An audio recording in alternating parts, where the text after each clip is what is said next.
Hello there, Andor Season 2 has come to a close, and honestly, what a ride that was. I wanted to get my thoughts down after finishing the season on Wednesday night, but I was honestly just left in a bit of a state of... I don't even know what. I felt emotionally drained and sort of empty inside. It felt like there was a pit in my stomach, and I just couldn't really find the words to describe how I feel about the show, so I decided to put it off for a day or two, just to sort of let it sink in a bit, and decided that the best thing to do after watching Andor Season 2 was to watch Rogue One. So I watched that after as well. I'm just going to be jumping around place to place here.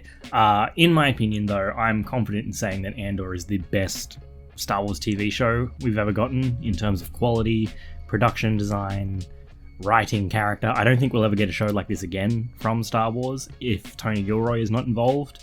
I think this has set the bar super high, and I do not expect future shows to follow suit.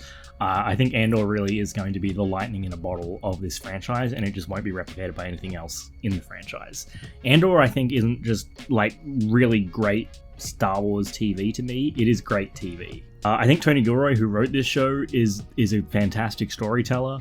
I think he was able to craft a show that shows that not everything is as black and white as it might seem on the surface. It shows the lows that the Empire will go to in order to achieve their goals, and it also shows that the Rebellion is sometimes not afraid of getting their hands dirty to achieve their goals as well. I think what Andor does really well is show tension and friction between characters that are on the same side of a conflict. Everyone has their own idea about how to do something. Everyone has their own idea about what they should be doing, and sometimes those ideas clash with the people on your side. You see Andor clash with the Maya Pei Brigade and those rebels having a schism within their own organization, and I think that's an incredibly realistic thing to happen in this. And you see the Empire, the ISB supervisors, are constantly almost one-upping each other, especially in the first season with Meero and Blevin. Saw's partisans don't want to work with the wider Rebellion. The Rebellion sort of wants to work with Saw if they can rein him in a little bit because he's too extremist for them. Luthen and Kleya especially, thinking that the rebels on Yavin aren't where they're really supposed to be, and that they could be doing more and what they need to be doing. I think the conflicts created, especially on the same side, are really interesting to explore, and I think the show does it so well. Just because you're on the same side doesn't necessarily mean you're on the same team, sort of thing. I could talk all day about the performances of the cast. I don't think there's a single weak link here. Genevieve O'Reilly as Mon Mothma, Stellan Skarsgård as Luthen Rael, Elizabeth Dulao as Kleya, especially in those last 3 episodes. She almost steals the entire season for me, I think. Diego Luna himself as obviously Cassian Andor, Kyle Soller as Syril, Denise Go. The list just goes on and on and on. The cast is just phenomenal. The Gorman arc, especially episodes 7 to 9 to me, is incredible. I'm not sure if it beats the Narkina 5 arc from season 1. It might level it for me, but those arcs are probably my favorite. The Gorman massacre, the Gorman genocide, whatever you want to call it, was insanely devastating to watch. You know it's coming. It's like watching the Titanic. It's like watching Titanic. You know it's going to sink. You know it's coming, and you can't do anything to stop it. It's going to happen no matter what you do. You just have to watch the events play out, and you're completely powerless.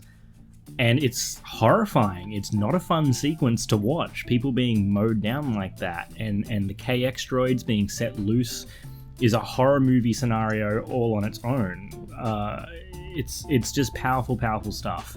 And Mon Mothma's speech, calling the massacre what it was, a genocide, has a very timely parallel to the real world with Palestine, Gaza, Israel. We're seeing this happen in real time in our own world, so it's incredibly effective and devastating and timely. I just hope people don't ignore this. I hope they don't stick their head in the sand about this. One of the most surprising things, I think, was where characters ended up. I was surprised by a few that ended up surviving till the end. I fell into the trap of, well, they're not in Rogue One, so they probably don't survive the events of Andor. Now, Luthen, I think we all knew was coming. The way it happened, though, was not what I expected. Having Kleya be the one to have to finish him off, especially after we see their backstory and their history together, just wow. Kleya was already one of my favorites from season 1. She might be my actual favorite of season 2, I think. That character is incredible. Her performance is wonderful. I need a Black Series figure of her. Hasbro, please get on this. I need the figure of her. She is just a phenomenal character that I loved from start to finish. She is like the one that had her head screwed on the most. She is the one that kept Luthen in check even. Wow, just I cannot say enough good things about that character. I want more from Kleya in this universe, please. I did not expect Wilmon to survive. I thought for sure he was going to bite it on Gorman, but Wilmon, I very much enjoyed his character throughout this season in a greatly expanded role. Obviously, we see him pretty briefly in season 1. He's not really in the show all that much in the first season. He's expanded greatly in season 2, and I really enjoyed his arc. I enjoyed his time with Saw, and I really enjoyed him. Syril was probably my favorite of season 1. Syril's end was tragic to me. I really liked his journey, and his final revelation that he was nothing but a pawn in a much larger game that he would never be allowed to play himself is his realization of that was just heartbreaking to see, especially when he just can't let it go and move on upon seeing Cassian on Gorman during this massacre. There's absolute carnage taking place all around him, and yet that tunnel vision gets to him. Cassian was his white whale, and it led to his demise, and it was... In all honesty, Kleya was another one that I did not expect to survive, and I knew at least Vel or Cinta would probably go. I wasn't sure 100% on which one it would be, but that was appropriately sad as well. Dedra Meero ending up in prison for not reporting the files she was able to access in error was a very interesting ending that I didn't actually see coming. First of all, I'll say I'm glad that none of the fan theories that were out there came true, like Syril or Dedra being assigned to the Death Star, or that B would be uploaded into K2SO. Thank God they didn't happen. I wouldn't have liked that. They just felt too... I don't even know what the word is. Too Star Warsy. I don't like it when everything has to connect to everything else. Every person has to be someone. Like there were rumors, there were so many fan theories that Kleya is Cassian's sister that he's been looking for, and that's dumb. I'm sorry, it's dumb. It's the thing where everything has to connect to everything. Like it's like how Anakin is the one that built C-3PO. I hate that. I hate it. We just didn't need these very, very obvious connections to play out, and I'm glad they didn't happen. Going back to Dedra's conclusion, though, this is where I felt one of my issues with this season sort of came to light, and it did in some other moments as well. Andor was originally envisioned as a 5-season television show, each season pretty much being a year leading up to Rogue One. Now, this was eventually changed to 2 seasons quite early, as they said that production time and just budget, it just made the project impossible. It would have taken way too long, everyone would have aged out of this thing, it would have been way too expensive, and Andor is already a ridiculously expensive show. So they downed it to 2 seasons. The thing is, I think you can feel the change here with season 2, with every 3 episodes having a time jump of a year. You really do feel like you are missing out on big chunks of things happening. When episode 4 starts and Bix and Andor are talking about the soldier that Andor kills somewhere in that time jump, I thought I'd missed an episode. I thought I'd accidentally skipped ahead. And then I realized what was happening, and I was like, ooh, this is the downside of this season being 4 years, 4 arcs in 1 season. This is the downside, is that we're not going to see everything, and we're going to have to be told a lot of things and fill in some gaps on our own. And that's something that I thought was a little bit clunky, because Dedra just gets these files that we don't really see happen, and this is what ends her story, and it felt like a weird thing to have off screen. I get why it's done that way, obviously, with the way this was shortened, but it just does feel like you're missing scenes or you're missing context for some things. I also felt like Bix's revenge on Dr. Gorst was incredibly easy and almost comes out of nowhere. There are hints about it, but it really just does kind of appear very quickly.